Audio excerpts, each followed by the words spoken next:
Welcome to this week's episode of the Tom Greene Show. Thank you. And with that, week 12 is here in the NFL. How about that? Yeah, really fast, look at that. With that, Cole Martins is back on the show. We got to give him another one of these.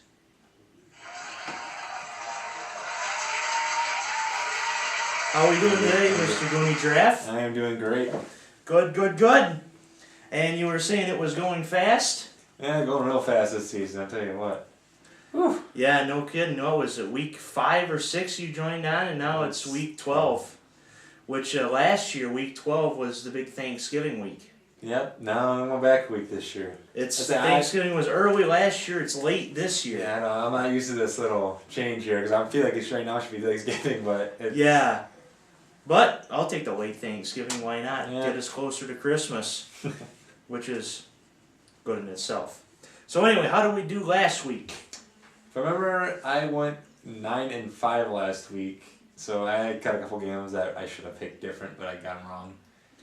But I think my overall record now is 32. Something like that. Last week I probably had the best week on this show. Maybe after bouncing back from the worst week.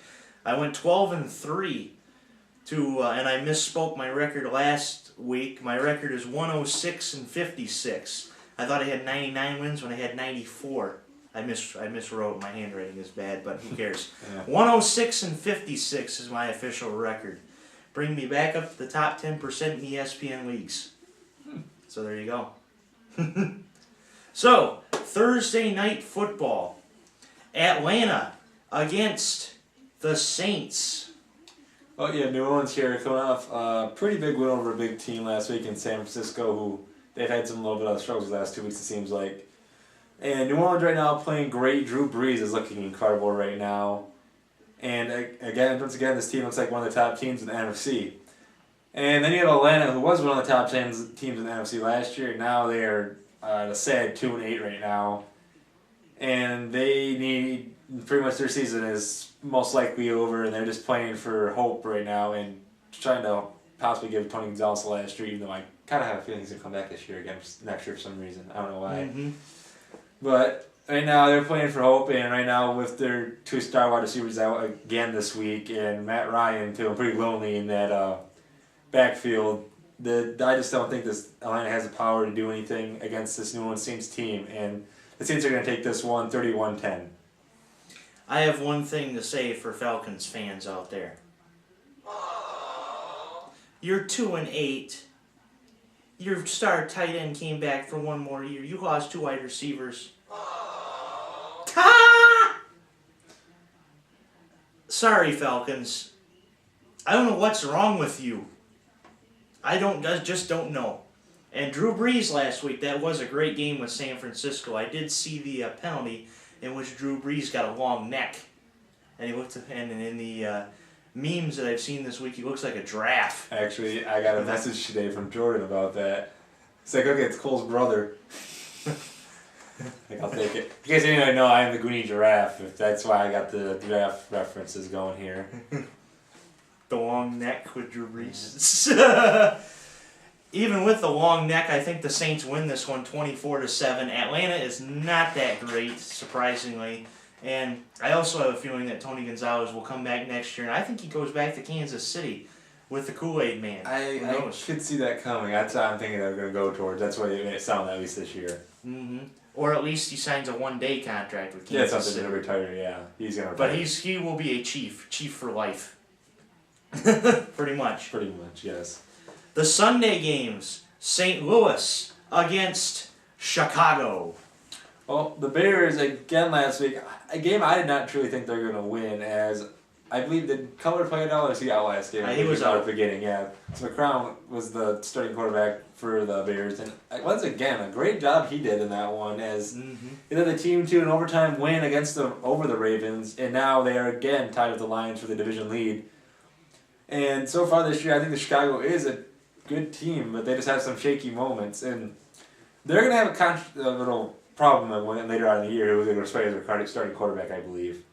Because McCown is playing a great job right now for that starting Yes. offense, and Cutler, he's got to be sitting there like, I don't know what I'm going to do. He might be going on the move again at this season, possibly, if he keeps playing like this. And then we have St. Louis, who came off a bye last week, so there will be a little more rest coming this one, and going to be at home as well.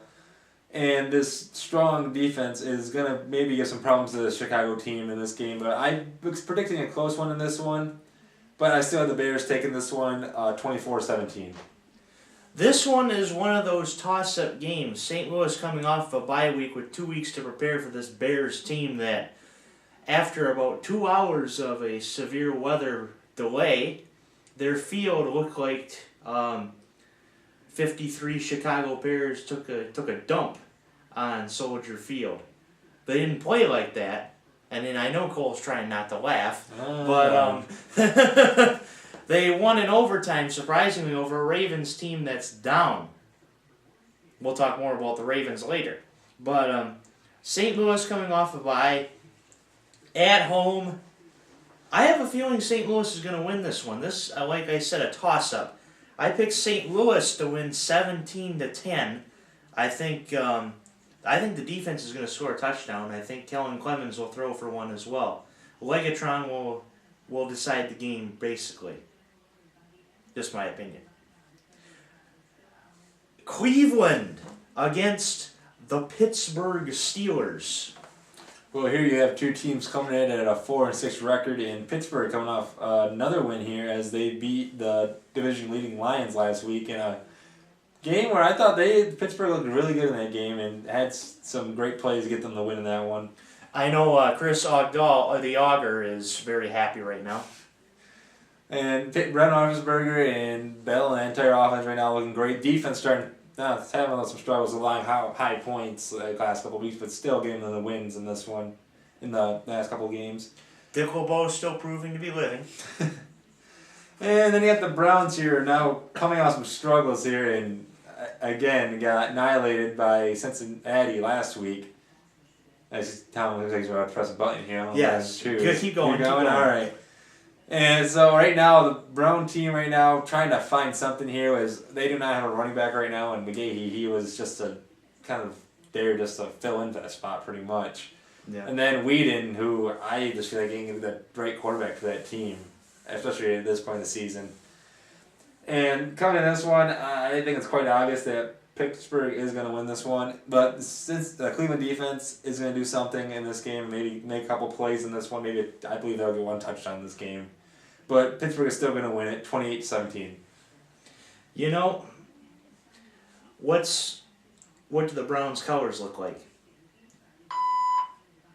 What does their team kind of look like right now?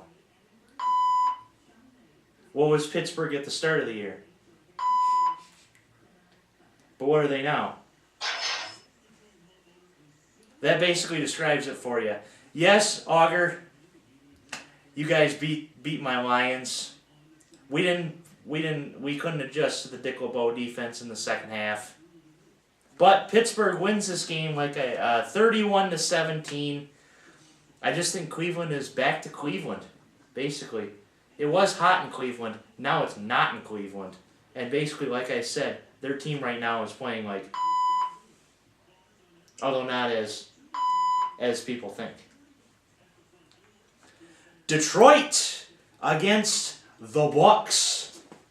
Well, the Bucks coming into this one are on 2-game winning streak, which I am quite amazed about after seeing the way that you played at the beginning of the year, starting off 0-8, now 2-8.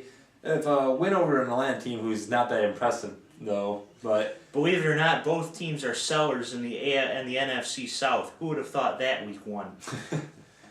But you got Tampa Bay now; they're starting to get something going here, and finally getting some offense and defense from this team, and they've been playing great the last 2 weeks. And Detroit team, like I just mentioned a little bit ago, lost to Pittsburgh. Tom Sad. But Detroit, their just defense allowed too much to Pittsburgh last week, and that is a question coming into the season for them. It was their defense. How are they going to play in the safety and cornerback positions? And last week they got beat up pretty bad. And now this week, playing another strong defense as they have Revis Island coming to Detroit. Which is actually relevant Rivas Island. Not bringing down Darrell Rivas. I'm bringing down the team, but you know what I mean. And truly, even though the records show a difference, I believe this is going to be a close game. Because Tampa Bay's defense is very good, but the Detroit Lions offense is also good as well. But I see Detroit taking this away because they are at home, and they're going to win this one 27-21. You know, I told Auger that I was going to wear a paper bag while I was doing this pick, but I'm going to have to settle with the wig for losing this bet to the Steelers. There you go, Auger. You like it? I do. It attracts the bitches. But anyway, of course, the Lions losing to the Steelers last week and making me wear this fashionable wig on the show. You like it, Auger? I hope you do. Tampa Bay is not a terrible team, although we wanted them to go 0-16. That was the Jaguars. Let's do this. Yeah. But still, they're proving to be back, but still, I think the bags will go back onto the heads of Tampa Bay fans, as Detroit will come back and win this one, 28-24, as Schiano will be fired at the end of the season. But I just think that they got the right formula on the field, but the wrong formula behind the bench, as Detroit proves that they still are a relevant Lions team, as Stephen A. said it best. When they get high expectations, they choke, is what happens. And that's what happened against the Steelers. But they're going to come back and they're going to beat the Bucs 28-24. I hope you enjoyed this wig, Auger. Segment 2 coming up next. I get to take off that wig.